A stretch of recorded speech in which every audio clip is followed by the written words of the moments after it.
మా నోట నుంచి వచ్చే మాటలు తప్పు చేసే ఏ ఒక్కరినైనా అడ్డగిస్తాయి.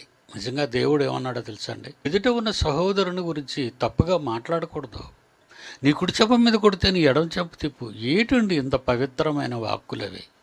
అలాగా ఎవరో ఏదో దేవుణ్ణి కొలుసుకుంటున్నారు వారు మనోభావాలంటే వాళ్ళని కించపరచటం, వాళ్ళు అవమానపరచటం బైబిలుకు విరుద్ధం.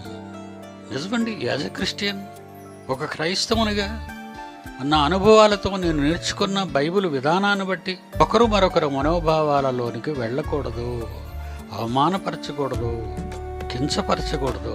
ఒక క్రైస్తవుడిగా నేనే స్వీకరిస్తున్నాను దాన్ని.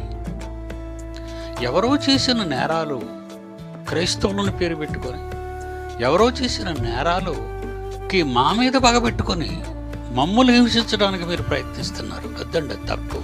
మేము మంచివాళ్ళం. మా జీవితాల్లో ఏనాడు ఈ దేవుళ్ళ గురించి ఒక్క మాట మేము అనవండి, అనేవాళ్ళం కాదు.